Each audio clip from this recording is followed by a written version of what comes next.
Bismillahirrahmanirrahim. Assalamualaikum warahmatullahi wabarakatuh.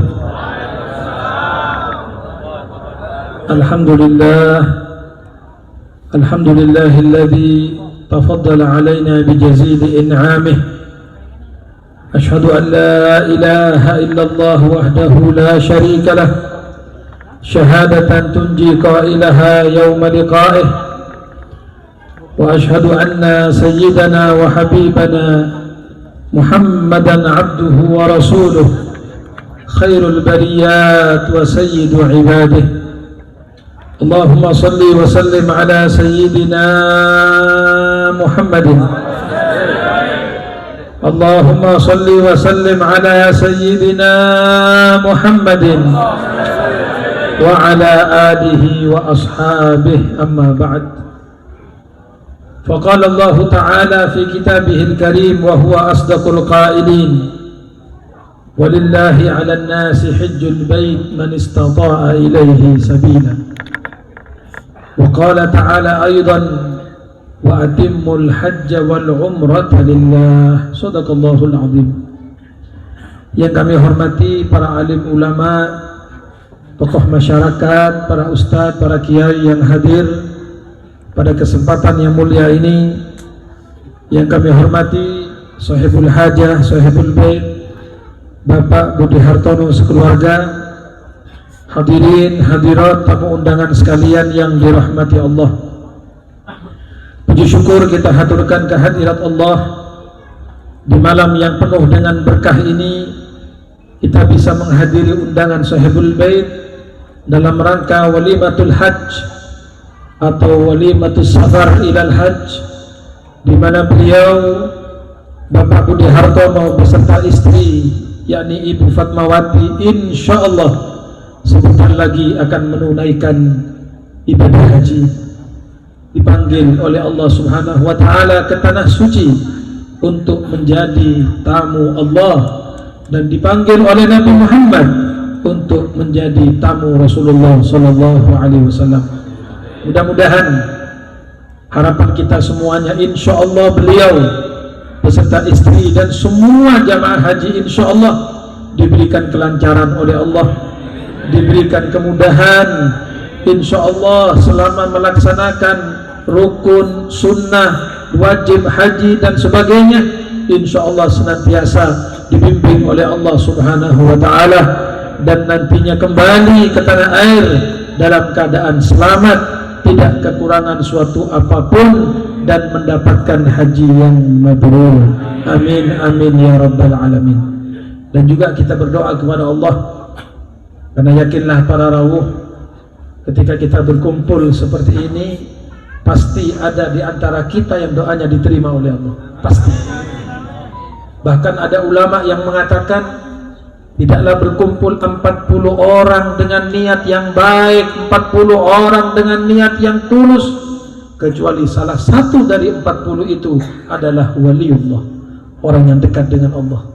Kita tidak tahu siapa di antara panjenengan yang dekat kepada Allah, kita tidak tahu. Kita berhusnudzon kepada semuanya. Maka berdoalah pada malam hari ini, insya Allah yang belum dipanggil, yang belum berangkat haji dan umrah, insya Allah berangkat haji dan umrah. Amin.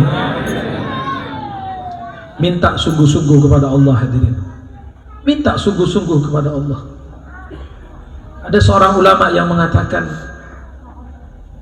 walaupun seandainya ngapunten kita ini miskin atau belum masuk kategori wajib haji, seandainya, tetapi kata ulama, panjenengan tetap wajib untuk niat haji. Loh Beb, kan saya belum kaya Beb, saya belum punya uang, tak mungkin saya ini, tak mungkin. Iya, tahu, tapi niat harus. Kata ulama, niat haji itu harus, niat umroh itu harus. Kenapa? Karena hukumnya wajib. Amal ibadah yang kita belum bisa laksanakan, maka kita wajib meniatkan hadirin. Innamal a'malu binniyat wa innama likulli imri'in ma nawa. Barangkali kalau kita niat sungguh-sungguh, niat umrah, niat haji, insya Allah siapa tahu Allah akan memanggil kita.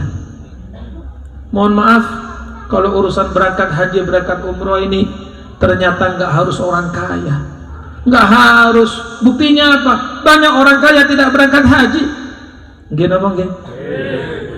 Sepeda motornya 5, mobilnya 2, rumahnya 2, istrinya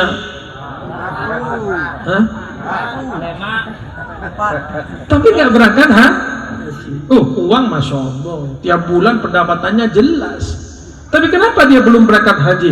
Belum dipanggil oleh Allah, tidak digerakkan hatinya oleh Allah. Maka sungguh-sungguh niat hadirin. Insya Allah saya cerita sedikit. Ada kawan kita ustadz, ya namanya ustadz lah, panjenengan tahu, apalagi ustadz di kampung-kampung itu, ya nggak suki-suki banget enggak, ya tapi nggak miskin juga, nyelengi mau haji Pak. Ini cerita betul ini, beliau cerita kepada saya langsung, nyelengi untuk haji, nyelengi, niat haji, walaupun semampunya, duit terkumpul berapa nggak tahu, pokoknya nyelengi. Suatu saat ada seorang laki dengan ibunya datang, Ustadz, saya ini insya Allah mau berangkat haji katanya. Insya Allah berapa tahun lagi berangkat haji, jadi saya kepingin ngaji manasik secara privat kepada Ustadz. Privat. Kata Ustadz itu, nggih monggo, tapi ngapunten nggih, saya ini belum haji.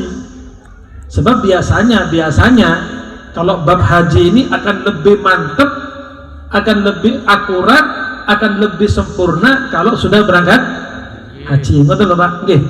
Kata ulama sama dengan orang mempelajari adzabihah, mempelajari tentang sembelihan. Itu sampai kalau belajar menyembelih, ya belajar kepada orang yang biasa menyembelih. Paham nggih? Kalau kita belajar dari kitab itu hanya teori, tapi prakteknya harus belajar kepada yang memang ahli menyembelih.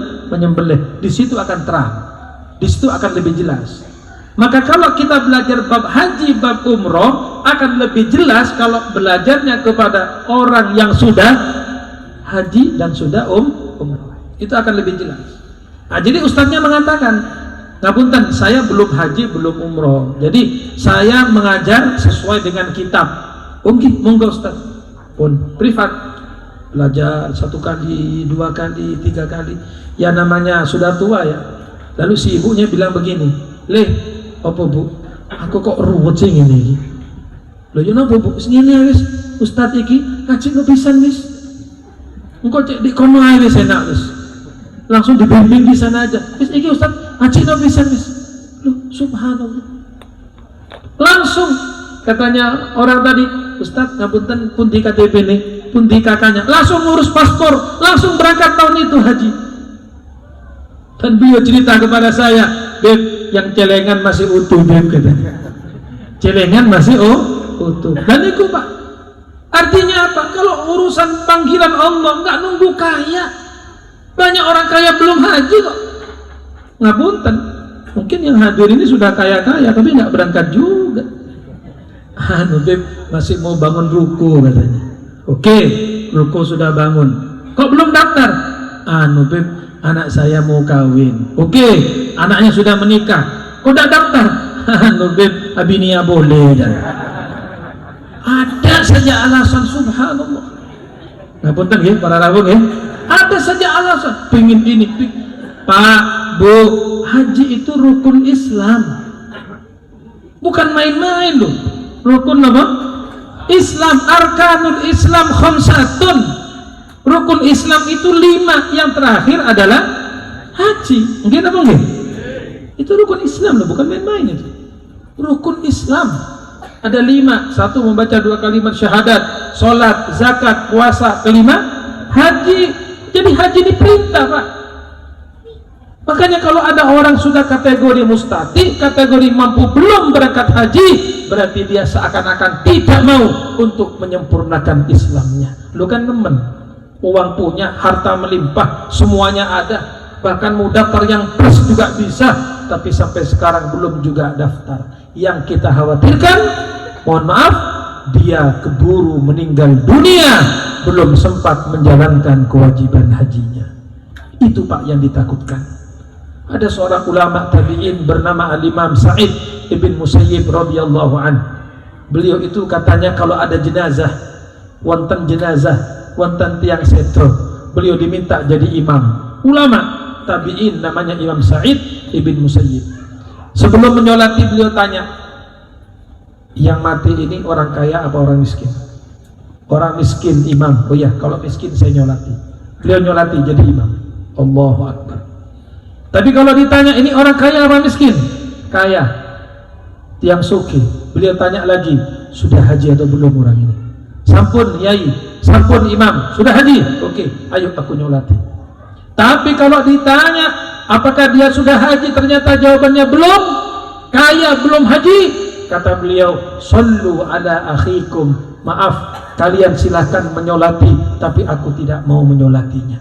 Kenapa tidak mau menyolati wahai Imam Sa'id bin Musayyib? Beliau mengatakan, la usalli ala ahadin mata asyan billah. Saya tidak mau menyolati orang yang matinya maksiat kepada Allah. Niki daun Imam Sa'id, seorang ulama tabi'in. Bukan saya ngomong, bukan saya, tapi Imam Sa'id bin Musayyib, ulama tabi'in. Saya tidak akan menyolati orang yang mati dalam keadaan maksiat kepada Allah. Silakan Anda nyolati, hukumnya fardu kifayah. Monggo. Kalau saya tidak mau nyolati. Nah, artinya apa para rawuh? Peringatan. Sudah mampu, ada semua segalanya sudah. Kenapa tidak daftar? Beb, kan tunggunya lama, Beb. 32 tahun. Ada yang sampai 35 tahun. Bukan itu, Pak. Yang penting niat Anda, daftar, datang, bawa itu istrinya, bawa itu keluarganya yang sudah wajib daftar haji. Berangkatnya kapan itu urusan Allah. Gitu bang? Seperti sekarang ini kan tidak semuanya berangkat, ya kan? Dipilih. Ada teman kita di Bumi Ayu cuma 2 orang berangkat, ya kan? Di sini Pak Budi beserta istrinya berangkat. Ya sudah, itu panggilan Allah. Yang penting kita daftar. Kalau panjenengan nggak daftar, mau dipanggil kapan? Mau tidak daftar? Insya Allah besok daftar semua ini. Amin. Daftar apa nih? Umroh, ya? Haji, ya? Insya Allah. Amin. Insya Allah. Amin ya Rabb. Minta kepada Allah. Saya itu, Pak. Bagaimana ya? Kayak saya ini kadang-kadang heran. Kok ada orang tidak mau ke Baitullah itu? Kok ada orang tidak mau melihat Ka'bah itu bagaimana? Kok ada orang tidak rindu kepada Nabi Muhammad? Kok ada orang tidak mau melihat Qubbatul Khadra? Kok tidak kangen kepada Ka'bah? Heran kita ini. Masya Allah. Anda tanya, maaf, tanya orang yang sudah pernah haji, pernah umroh, bagaimana rindunya kalau melihat di TV itu ya? Lihat Ka'bah, lihat Qubbatul Khadra, lihat makamnya Nabi, kepingin kalau perlu loncat masuk ke TV kalau bisa itu, saking kangennya, saking rindunya. Lah ini orang sudah punya duit, mampu, kerjaannya Masya Allah, tak berangkat hati. Eman duitnya, eman uangnya, takut habis, takut nanti saya miskin, takut saya nanti bangkrut, takut habis uang saya. Qala Rasulullah sallallahu alaihi wasallam, Kanjeng Nabi bersabda, ayo dengarkan semua para rawuh. Kanjeng Nabi Kanjeng Nabi bersabda, al-hujjaj wal ummar wafdullah. Orang yang haji, orang yang umrah itu tamunya Allah. Tamunya siapa? Tamunya siapa? Pak, panjenengan datang ke sini menjadi tamu Bapak Budi Hartono, Anda akan dijamu. Sampai jangan khawatir, pasti makan sampai ini, jangan khawatir. Makan apa enggak nanti? Makan insyaallah ya. Iya, jangan khawatir sampai. Loh, kan Anda tamu kok.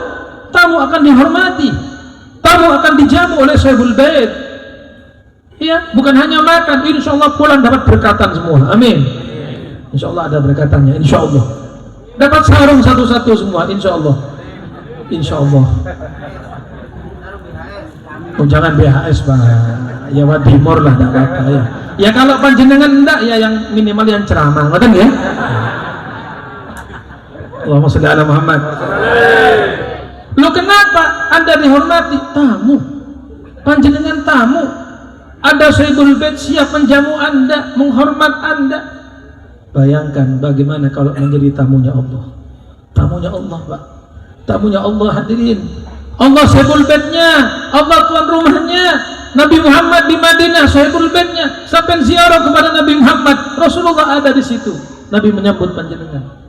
Tidak mungkin tidak dihormati, tidak mungkin tidak dilayani, tidak mungkin, karena yang punya tanah haram, yang punya tanah haram Madinah, Allah wa Rasuluh, Anda akan dihormati. Apa sabda Rasulullah? Al-hujjaj wal ummar wafdullah. Orang haji, orang umroh itu tamu-tamunya Allah. In sa'alu u'tu. Kalau meminta pasti akan dikasih. Minta apa sampean? Bapak Budi Hartono nanti kalau di sana banyak tempat-tempat yang mustajab. Pak Budi nggih, banyak tempat mustajab. Minta apapun pasti, karena janjinya Nabi, janjinya Rasulullah. In sa'alu u'tu. Kalau minta akan dikasih sama Allah. Wa inda ujibu. Kalau berdoa akan diijabah langsung, Pak. Kalau di Mekah itu kontan. Wa in anfagu ukhlifa lahum. Ini yang perlu kita garis bawahi. Kalau dia mengeluarkan uang sebesar apapun, pasti kata Nabi akan diganti oleh Allah. Niki dawuh Kanjeng Nabi. Percaya nama buatan panjenengan? Ya. Kurang mantep, percaya nama buatan? Nabi yang mengatakan berapapun sampean keluarkan akan diganti, kata Nabi. Ayo haji mungkin 40 juta, 2 orang 80 juta diganti. Umrah berapa? 38 juta, 4 orang sekian ratus juta diganti. Janji Rasulullah. Kok kita tidak percaya sama Nabi? Lebih percaya sama dukun-dukun itu yang katanya bisa menggandakan uang, penipu, bohong semuanya itu. Percaya sama Nabi Muhammad. Makanya coba kita lihat semuanya. Ada nggak orang yang suka umroh pulang-pulang jadi bangkrut, Pak?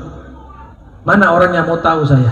Misalnya Beb, saya punya kenalan Beb, tetangga rumah saya sekarang bangkrut. Kok bisa bangkrut? Kakean umroh. Misalnya ini kebanyakan apa? Umroh 3 bulan umroh balik, enggak umroh maneh, akhirnya bangkrut, Beb. Mana orangnya? Tidak mungkin. Saya, Pak, punya kenalan. Ya, saya pernah diundang tasyakuran haji seperti ini. Saya kira orang itu yang mau haji. Ternyata apa? Bukan saya, Beb, tapi pegawai saya. Setiap tahun saya berangkatkan 4 orang pegawai saya untuk haji. Bukan umroh, haji.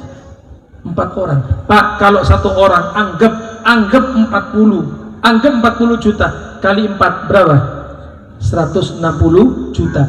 Itu tiap bulan dia berangkatkan pegawainya. Apakah dia bangkrut? Enggak, tambah kaya, tambah sukses usahanya, tambah besar perusahaannya. Kenapa? Karena itu janji Nabi Muhammad. Wa ma anfaqu ukhlifa lahum. Berapapun yang dikeluarkan akan diganti oleh Allah Subhanahu wa ta'ala. Ini janji Nabi kita Muhammad. Jadi jangan takut para rawuh, jangan takut miskin, jangan takut fakir, karena kita bersedekah, karena kita mengeluarkan harta di jalan Allah Subhanahu wa ta'ala. Shallu ala Nabi Muhammad. Bapak Budi nanti beserta Ibu Fatmawati ya, kalau sudah masuk Masjidil Haram itu melihat Ka'bah, ngapunten nggih, sekeras apapun hati kita, Pak, kalau sudah lihat Ka'bah pasti luluh hatinya, nangis sampai. Sudah kerasnya bagaimanapun hati seseorang, misalnya ada orang watos, wis, ada kan orang yang atos hatinya itu, tapi begitu dia masuk ke Masjidil Haram, lihat Ka'bah, nangis hadirin. Kenapa? Nggak bisa. Itu nggak bisa dibohongi, gitu loh. Suasana, kemudian hati, nggak bisa dibohongi itu. Iya, nangis lihat Ka'bah itu, nangis, Pak. Meleleh air matanya, keluar air matanya. Keras hati bagaimanapun, kalau sudah di kota Madinah, melihat menara Masjid Nabawi sudah nangis. Saestu para rawuh, lihat kumbah yang berwarna hijau sudah nangis, apalagi depan Rasulullah. Duduk di Raudhah itu Pak nangis, Pak. Kenapa? Kayak dah menyangka, ya Allah, saya duduk di Raudhah ini, saya di tempatnya Rasulullah. Nangis, Pak. Saestu, misalnya hati sekeras apapun, kalau sudah di Mekah, di Madinah, langsung luluh lantak, langsung lembut itu hati. Kenapa? Karena itulah tempat yang suci, Baitullahil Haram, tempat rumah Allah yang sangat suci, dan di Madinah adalah tempat Nabi Muhammad sallallahu alaihi wasallam. Setiap hari di Masjidil Haram turun 120 rahmat. Tiap hari kata Nabi 120 rahmat turun di Masjidil Haram. 60 rahmat untuk orang yang tawaf, 40 rahmat untuk orang yang sholat menghadap ke Ka'bah, 20 rahmat untuk orang yang hanya memandang Ka'bah. Memandang saja. Sampai diam memandang Ka'bah. 20 rahmat.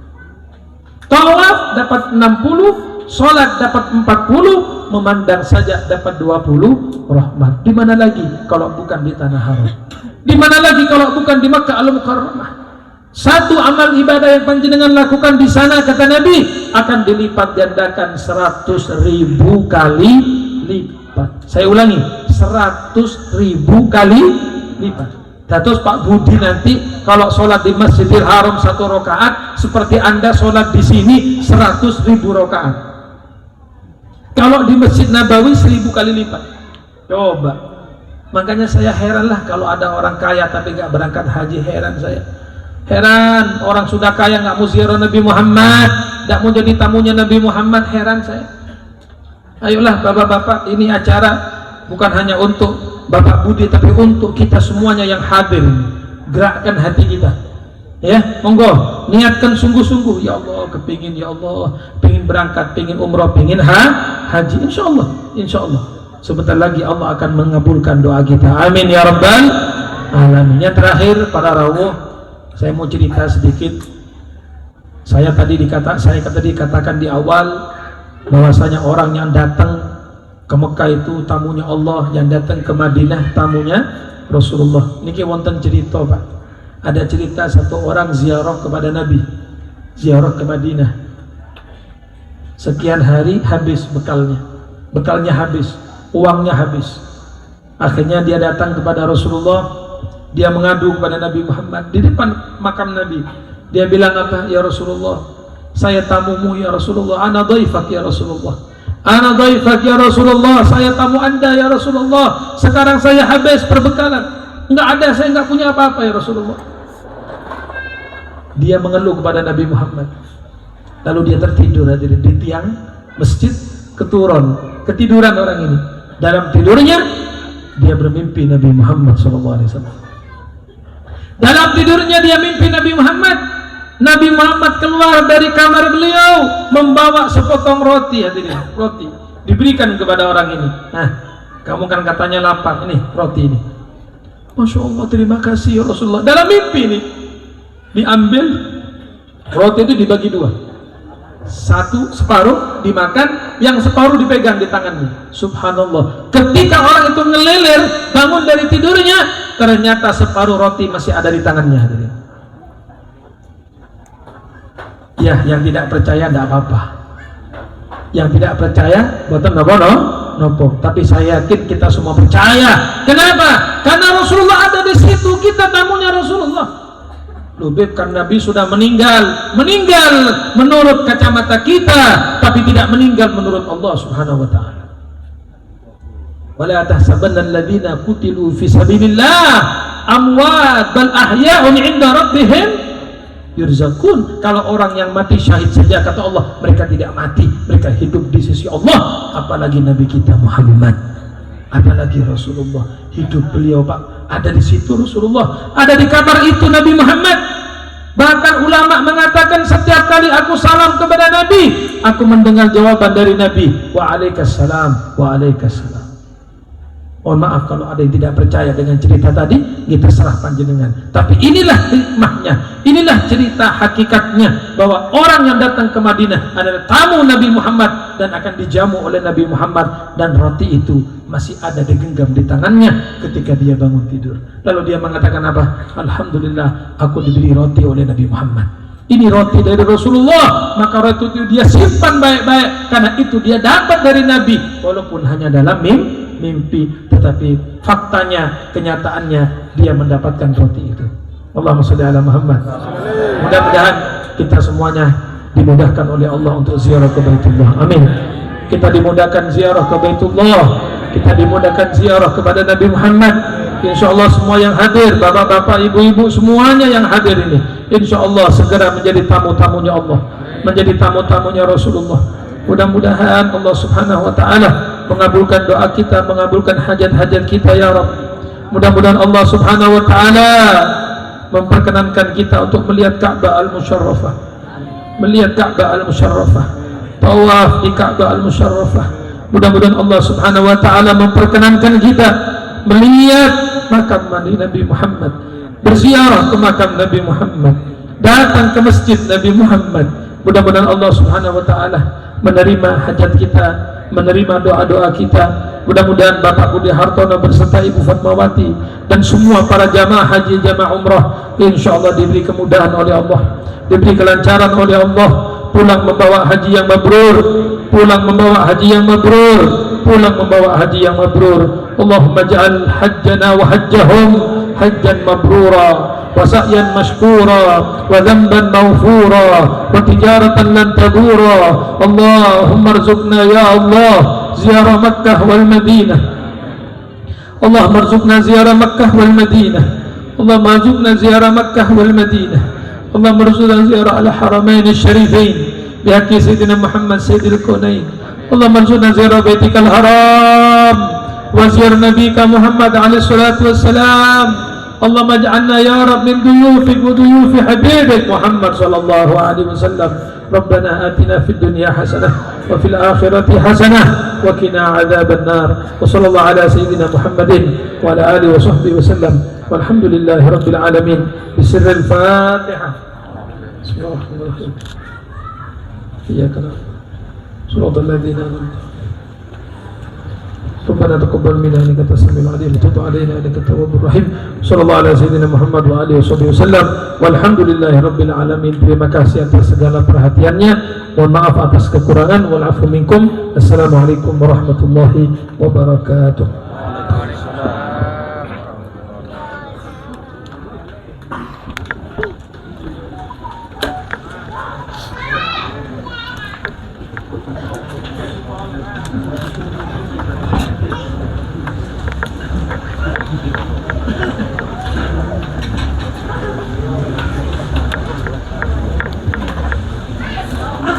Alhamdulillah, acara demi acara sabun kita bersama mudah-mudahan